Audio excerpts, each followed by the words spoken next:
সালাতুল ভিতর আমরা কি 1 রাকাত পড়বো, না আমরা 3 রাকাত পড়বো, না আমরা 5 রাকাত পড়বো? আল্লাহ রসুল বলেছেন, তোমরা ভেতরটাকে মাগরিবের মতো করো না।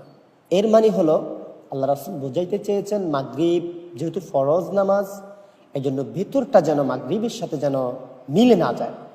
তো সেক্ষেত্রে আমরা যারা বাংলাদেশে হানাফি মাযহাবকে অনুসরণ করি, আমরা কি করি যে আমাদের প্রচলিত যে ভেতরটা আমরা সেটাকেই মূল্যায়ন করতে চাই। নাসাই শরীফে 1698 নম্বর হাদিস, 1700 নম্বর হাদিস, 1706 নম্বর হাদিস, এভাবে বিভিন্ন হাদিস আছে নাসাই শরীফে। 1 রাকাত সম্পর্কে বুখারীর 934 নম্বর হাদিস আল্লাহ রসুল বলেছেন, তিনি কি করতেন, তাহাজ্জুদের 2 রাকাত করে নামাজ পড়ে তিনি এরপরে 1 রাকাত ভেতর পড়তেন।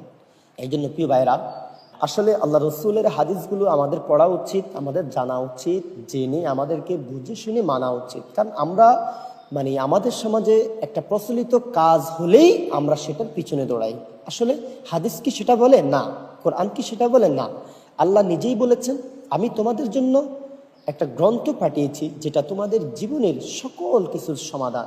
আর কোরআনে যদি না, কোনো জিনিসে যদি তোমার বুঝতে সমস্যা হয়, ইন দ্য মিন টাইম তুমি কি করো, সাথে সাথে তুমি আমার রসুলের হাদিসে চলে যাও।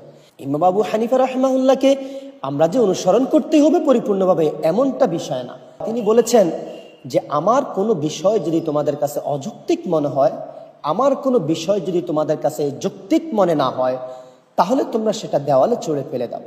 তো এখন আমরা যারা ইমাম আবু হানিফা রাহিমাহুল্লাহকে অনুসরণ করি, আমরা মনে করি যে না, আমাদের মাযহাব এটাকেই আমাদের পরিপূর্ণ অনুসরণ করতে হবে। না, আসুন আমরা রসুলের হাদিস থেকে জেনে নেই আল্লাহ রসুল সাল্লাল্লাহু আলাইহি সাল্লাম 1 রাকাত ভিতর তিনি কিভাবে পড়তেন। আমরা 1 রাকাত ভিতর কিভাবে পড়বো আমরা আজকে প্র্যাকটিক্যালি জেনে নেই। সবাই আমার দিকে ফলো করুন। যেমন আমরা আল্লাহু আকবার বলে আমরা যখন নিয়ত বাঁধলাম, নিয়তটা বাঁধার পরে আমরা সানা পড়লাম, সানা পড়ার পর আমরা আউযু বিল্লাহি বিসমিল্লাহ শেষ করে আমরা সূরা ফাতিহা শরীফ পাঠ করলাম। এরপরে আমরা অন্য যে কোনো সূরা মিলালাম, মিলানোর পরে আমরা কি করব, সরাসরি রুকুতে চলে যাব। রুকুতে গিয়ে রুকু থেকে দাঁড়িয়ে যখন আমরা দাঁড়িয়ে যাব, দাঁড়িয়ে আমরা সামি আল্লাহু লিমান হামদা রব্বানা লাকাল হামদ হামদান কাসীরান তাইয়িবান মুবারাকান ফীহি, এটা পড়ার পর এবার আমরা হাত তুলে মোনাজাত করব।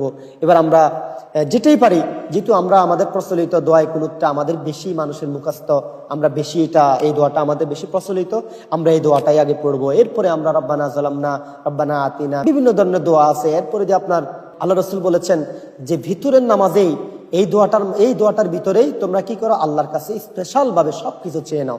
3 রাকাতের হাদিস চলে এইভাবে যে আল্লাহ রসুল 3 রাকাত পড়তেন এইভাবে। তিনি কি করতেন, দ্বিতীয় রাকাতে তিনি বসে সালাম ফিরিয়ে ফেলতেন। দ্বিতীয় রাকাতে তিনি বসে সালাম ফিরিয়ে আবার দাঁড়িয়ে আরো 1 রাকাত